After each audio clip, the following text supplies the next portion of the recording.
What's up, guys? If you're not subscribed, please subscribe. Also, please smash that like button on the video and enjoy the show. Okay, world exclusive for you, Julian.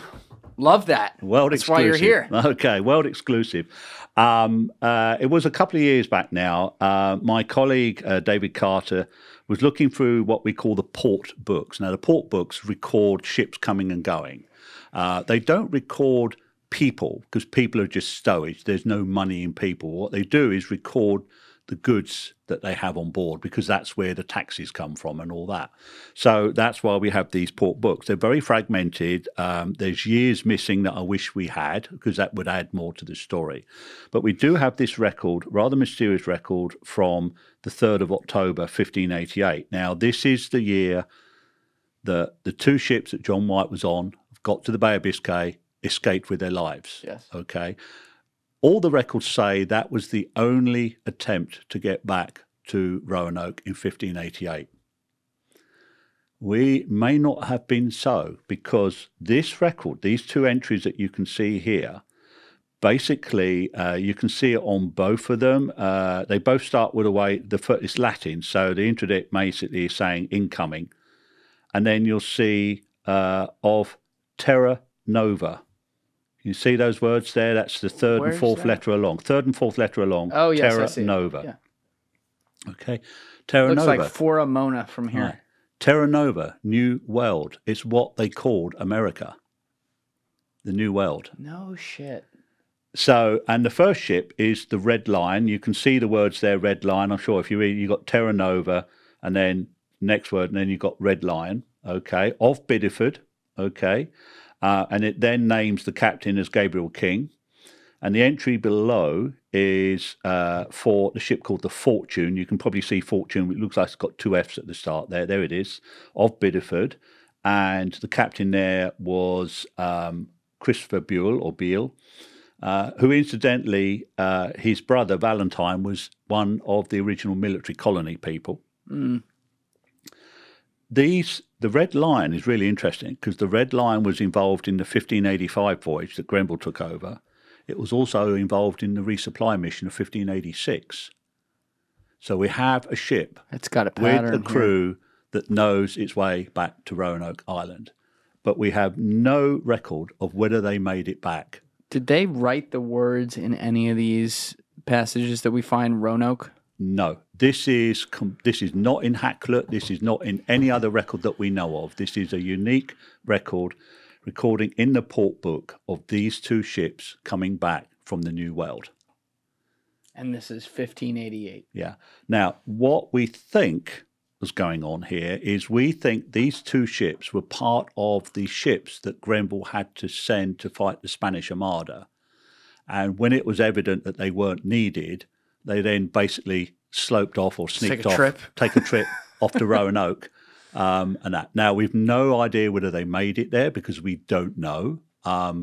Obviously, they didn't come back with a load of colonists on board. Otherwise, the world would have known about it. Would they for sure have written that? I'm absolutely sure of that because, why would John White go back in 1590 to go and find his daughter and the colonists?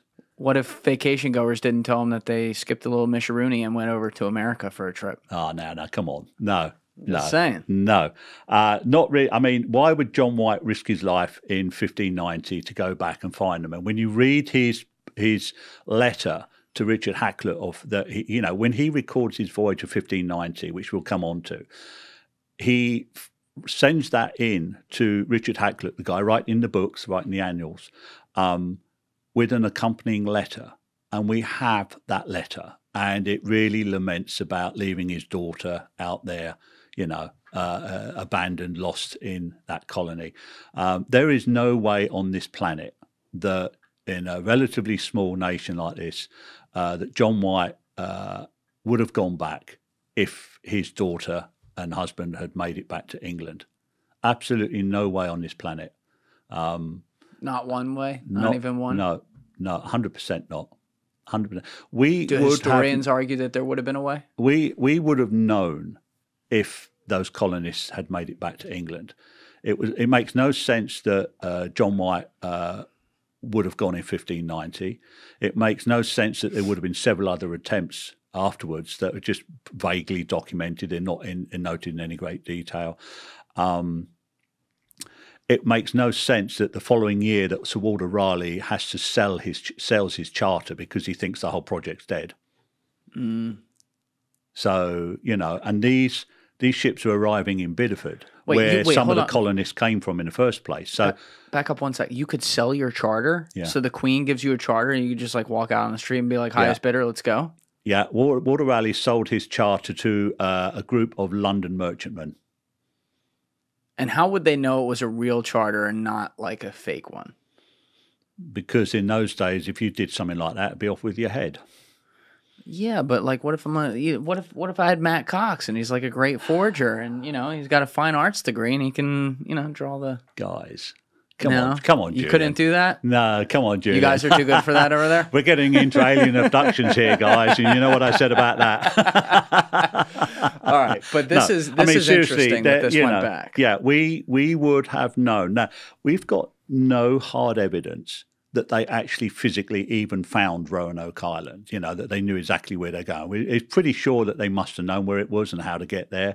But it doesn't tell us any more than that they went to, they were returning from Terra Nova. And you'll notice there that the very bottom line on both those entries says Richard Grenville Miles. Miles is the Latin for military. So these two ships belonged to Richard Grenville, and they are saying that those ships belong to Richard Grenville. That's actually recording that. And because they're the same ones with a lot of the same crew that went in 85 and 86 or 84 and 86, whatever it was, it's reason to believe that they would have sailed in the exact same direction because that's what they know, and they would have ended up at this spot. And even though they don't use the word Roanoke, that's exactly where they would have gone. Yeah. I suspect that's the case. Okay. And allegedly, if that's the case and they returned, unless they were let's say they showed up and they saw a bunch of people's heads on pikes and they just like went the other way and were so traumatized by it that they decided never to tell anyone what they saw. I guess that's a possibility. But at the very least, they definitely didn't return with any colonists and they didn't tell anyone that exactly where they had been in these writings. You've got to bear in mind, these two ships came back to Bideford, population 3,000 to 4,000 people. Okay. If a ship had arrived with up to half the people being locals, they would have known about it. It would have been everywhere. The other point to make is there is no records of any of those lost colonists dying in England in our burial records for the parish records. There would have been names that we would have said, hang on a sec, wasn't that someone who was part of the lost colony or whatever? And, and here they are. Not one. And there's not one have you checked other records across the country? Because maybe they returned and went somewhere else? Well, it's possible, but I seriously doubt it. I mean, these were people that were employed by the investors of the colony. So you've got to bear in mind, let's say there were 20 investors in the colony. There were certainly at least a dozen, okay? They would have returned to those people, and what do you think would have happened? You'd go home, your boss has just spent Lord knows how much money on you setting up that colony, and you turn up on the front doorstep. Yeah, no. Yeah, it gets weird. Yeah, there's just too many improbabilities about this to be anything other than that was an attempt to find them. Now, leaves a lot of questions open. The biggest question it leaves open to me is, did they actually get to Roanoke? Because all we've got there is the captain's record saying, yeah, I got to Terra Nova, It doesn't say Roanoke Island, it just says Terra Nova. Yes. So it is still a little bit supposition. You'd be like, did they actually get to Roanoke? Or is it just, would they sail up and down the coast to see if they could see anyone? So they're just a giant mystery that you guys have discovered in the middle of this. We don't even, I mean, for all we know, they might have actually sailed and gone to Chesapeake Bay because they knew that's where they were supposed to be. They might not have known. If they didn't, if they set off at the same time as the Brave and the Roe did, John White's trip in 1588, yeah, there's a lots of ifs, ands, and buts about it. But I think we can be very, very confident that if they had found those colonists, we would have known about it. And above all, John White would never have gone back in 1590. Thank you for watching the video, guys. If you haven't already subscribed, please smash that subscribe button and check out this clip's full podcast episode by clicking here or in the description below.